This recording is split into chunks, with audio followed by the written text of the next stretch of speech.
ये फरमाइए कि ये मुझे लगता है कि फ़ौजी अदालतों का मामला बहुत जल्दी अदालत में निमटने वाला नहीं है, तो ये भी शायद इसके बारे में जिस तरह हुकूमती अरकान कह रहे हैं कि अगर कोई फ़ैसला हुआ भी तो वो फ़ैसला उसी तरह से अमल दरामद होगा जैसे 14 मई के इलेक्शन के फ़ैसले का जो हुआ था सिलसिला।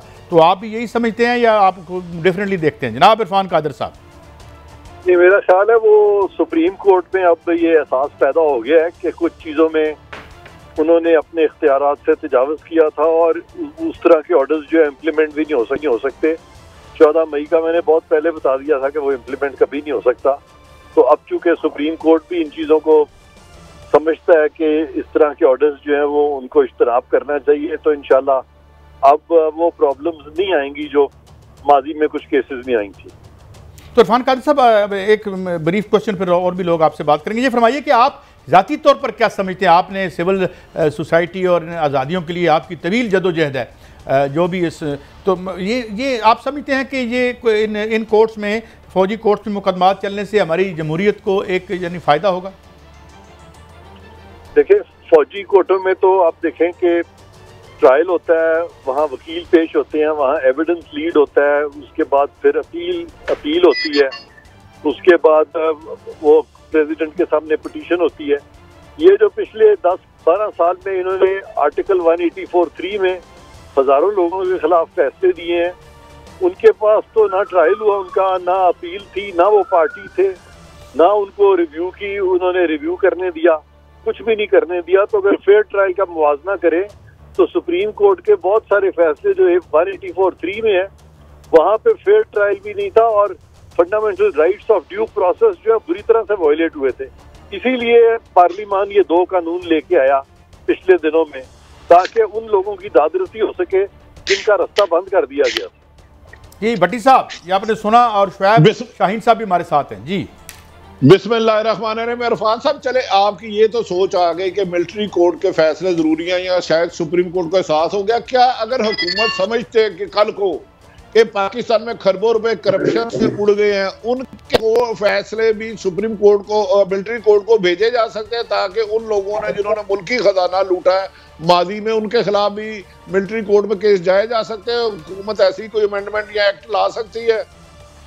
नहीं, कोई ऐसा एक्ट नहीं आ रहा, कोई ये मिलिट्री कोर्ट में नहीं जाएंगे। ये सारे मामले जो हैं ये इस तरह के नैब में जा सकते हैं और बाकी इदारे हैं, तो ये मिलिट्री कोर्ट में इस तरह के मुकदमों के जाने की जरूरत नहीं है, क्योंकि इसका ताल्लुक डायरेक्टली मिलिट्री से नहीं है। जी शुएब शाहीन साहब, आपने राय सुनी भट्टी साहब के सवाल? इरफान साहब एक सवाल के वजीर दाखिला फरमा रहे थे अगर फैसला आ भी गया सुप्रीम कोर्ट का कि मिलिट्री कोर्ट नहीं बननी चाहिए तो हम नहीं मानेंगे। क्या एज ए वजीर दाखिला को ये बयान देना चाहिए? आप एक वकील भी हैं और एक जज भी रहे हैं। बिल्कुल देना चाहिए, क्योंकि इससे पहले मैं भी ये कह चुका था कि कोई भी ऐसा फैसला जो कि कानून के मुताबिक नहीं होगा। अच्छा शुएब शाहीन साहब, मैं थोड़ी सी आपकी चाहूँगा इस सिलसिले में रहनुमाई। एक तो उन्होंने कहा कि ये जो है, ये मुझे सवाल मेरा ये है कि इस स्टेट में ये जो गोरा बहादुर दे गया था, उसमें ये जो पिलर है अदालत, इसके अलावा कोई सुपरा बॉडी होगी, कोई इंडिविजुअल ये डिसाइड करेगा, वजीर डिसाइड करेंगे, कोई साफ़ी डिसाइड करेगा कि जो सुप्रीम कोर्ट का फैसला है वो बिल्कुल आइन से मुतसादम था या गलत था? Who will decide that? या कोई भी बंदा इस सिलसिले में राय तो दे सकता है, मगर क्या सुप्रीम कोर्ट के फैसले को सुपरसीड कर सकता है? आइन में ऐसी गुंजाइश मौजूद है शुएब शाहीन साहब? देखें, अगर आइन मौजूद है तो सुप्रीम कोर्ट का फैसला बाइंडिंग इफेक्ट रखता है। आर्टिकल 189 है और 190 है, उसके मुताबिक तमाम इदारे इंक्लूडिंग पार्लियामान, मैं बात करूंगा, इंक्लूडिंग आपकी executive, including all other concerned judicial और executive authorities, they are bound to act in aid of the supreme court of Pakistan.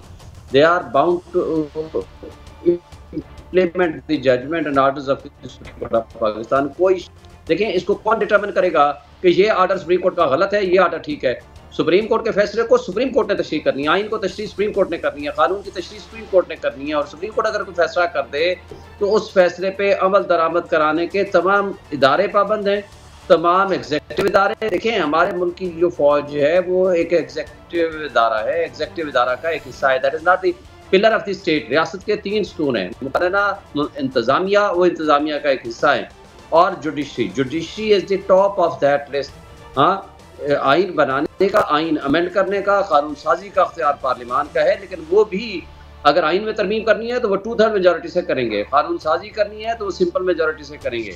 लेकिन सुप्रीम कोर्ट के फैसले को ख़त्म करना, उसको ये कोई एक मिनिस्टर उठ के कह दे कि जनाब हम नहीं मानते, या ये इम्प्लीमेंट ही नहीं करेंगे, या इसको हम अमल दरामद ही नहीं करेंगे, न सिर्फ ये तौहीन अदालत है बल्कि आइन की खिलाफ वर्जी है। और ये मैं समझता हूँ कि इस पे सुप्रीम कोर्ट आज कल परसों जब भी होगा वो इस पे एक्शन ले सकती है। उसी लिए कॉन्टेम्प्ट ऑफ कोर्ट की एक प्रोविजन आइन में रखी गई है, और ये आईनी तौर पर साहब मैं शुएब शहीन साहब से एक सवाल करना चाह रहा हूँ। इरफान साहब से भी सवाल पूछें। अच्छा शुएब साहब, गुजारिश ये है कि अभी मोहतरम इरफान कादर साहब ने फरमाया कि मैं भी नहीं मानूंगा और वजीर दाखिला भी सुप्रीम कोर्ट का हुक्म नहीं मानेंगे। मैंने 25 साल सहाफत में नहीं ये देखा, ये फैसला कौन करेगा कि सुप्रीम कोर्ट का ये हुक्म गैर आईनी है या आईनी है? ये तो आप पूरी आवाम को हक दे रहे हैं, तो कोई अदारा भी नहीं मानेगा। वो कहेगा एंटी करप्शन हमारा अपना रूल ऑफ लॉ है, पुलिस कहेगी हमारा अपना डिसिप्लिन है, तो हम क्यों माने? तो फिर अदालतों के फैसलों की हैसियत क्या रह जाएगी? देखिए, ये तो फिर बनाना रिपब्लिक होगी ना। फिर आपको क्या, अगर फिर इंतशार होगा, फिर अफरा तफरी होगी, फिर रियासत का वजूद खतरे में पड़ जाएगा। रियासत का मतलब यह है कि रियासत की बुनियाद है आइन के ऊपर।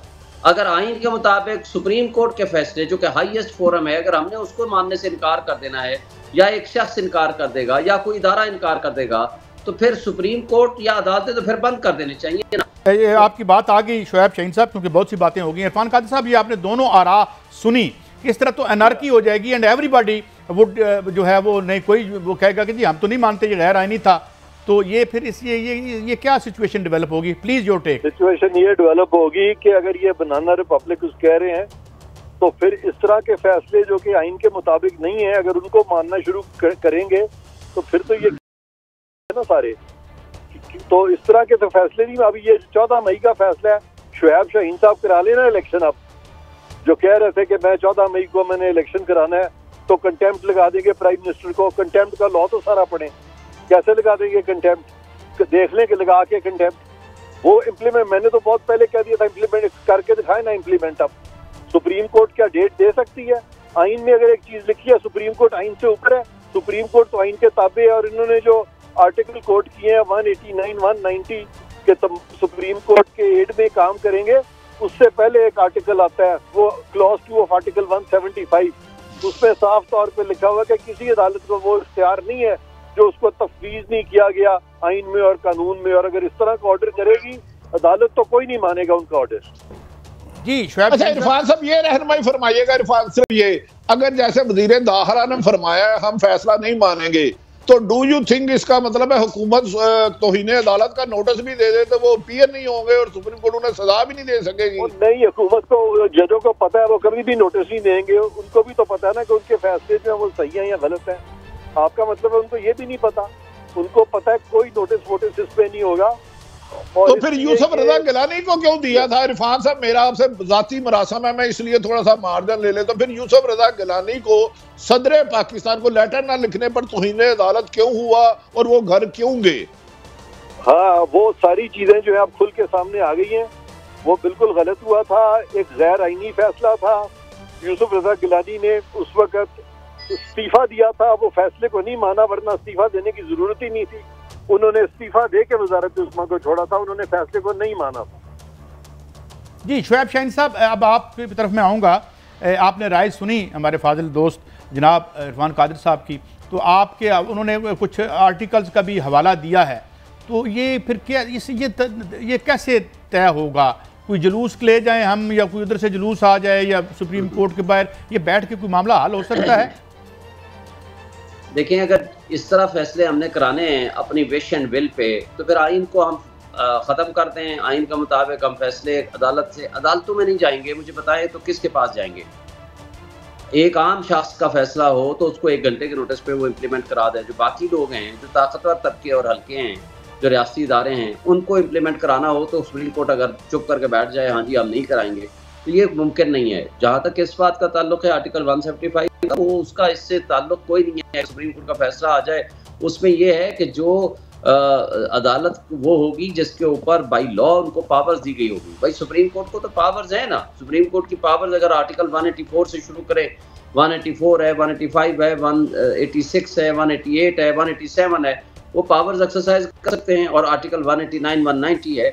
सुप्रीम कोर्ट के फैसले को अगर हमने नहीं मानना तो सिविल जज के फैसले को कोई कौन मानेगा।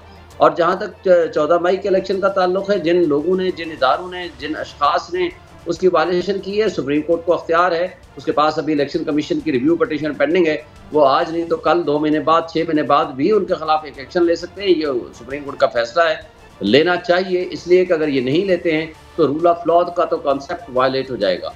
बाकी जहाँ तक इस बात का ताल्लुक है कि ये कहना कि जी आप आगे ये फैसला जो आएगा हम नहीं मानेंगे, तो मानना जिन्होंने है उन लोगों ने मानना है।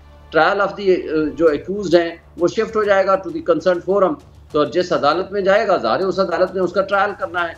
तो ये कह देने से, किसी एक दो अशखास के कहने से मैं इसको एक्सेप्ट नहीं करता कि हम फैसला वो देखेंगे कि जो हमें सूट करेगा वो हम मानेंगे, जो सूट नहीं करेगा हम उसको तस्लीम नहीं करेंगे। ये जो कॉन्सेप्ट है ये अफरा तफरी की बुनियाद पर होगा, फिर इसकी बुनियाद पर जो ताकतवर लोग और तबके और हल्के हैं वो इसका मिसयूज़ करेंगे और मुल्क में अफरा तफरी फैलेगी। इसका कोई फ़ायदा किसी को नहीं होना, मुल्क को कम से कम फ़ायदा नहीं होना। इरफान कादर साहब, बादी नज़र में लग रहा है कि फ़ौजी अदालतों का जो मुस्तकबिल है वो सुप्रीम कोर्ट ही अब तय करेगी। मेरा आपसे सवाल यह है कि पाक फ़ौज के तर्जमान हैं, उन्होंने वाज़ह कर दिया है कि 17 फ़ौजी अदालतें काम कर रही हैं। मैं आपसे ये जानना चाहता हूँ कि ये 17 फ़ौजी अदालतें की जो प्रोसेस है वो कहाँ तक है और वो क्या ट्रायल हो रहा है और मुल्ज़मान के साथ क्या है, थोड़ी तफसीलात हमें इन अदालतों के हवाले से फराहम करें तो मैं मशकूर हूँ आपका। जी मैं बताता हूँ, लेकिन पहले वो शुएब साहब की बात का जवाब दे दूं। उन्होंने खुद हवाला दे दिया आर्टिकल 187 का, तो जरा शुएब साहब से पूछ लें कि आर्टिकल 187 है क्या, उसकी लैंग्वेज जरा पढ़ तो दें। आर्टिकल 187 पढ़े जरा, 187 जी। शुएब साहब को क्या पढ़े जरा, आपके सामने पढ़ के बताएं ना। पढ़ के बताएं जनाब। अगर हमने पूरी बहस इरफान कादर साहब और मैंने यहाँ करानी है आपने हमसे, तो फिर हम नहीं शुएब साहब हम लड़ाई नहीं कर रहे हैं, इत्तेफाक से मेरे सामने कौन को पता चले। आप पढ़ दें ना, आप पढ़ दें। ये सुप्रीम आपको प्रॉब्लम है मैं पढ़ देता हूँ। पढ़ रहे हैं? मैं पढ़ मेरे पास मेरे पास है जी जी। मैं पढ़ दूं sir. Class 2 of article 175 The Supreme Court shall have the power to issue such direct सही पढ़ा है। तो लिहाजा ये आर्टिकल 187 ताबे है ना क्लॉज 2 के, क्लॉज 2 ऑफ आर्टिकल 175 के ताबे है ना जो मैं बात कर रहा था। ये मैं कह रहा हूँ आपको।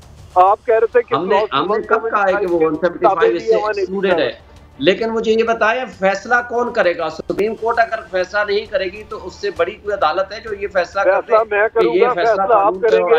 जहाँ आइन का तजाद होगा सुप्रीम कोर्ट से, वहाँ हम सब पे लाजिम है कि हम आइन को माने। सिंपल।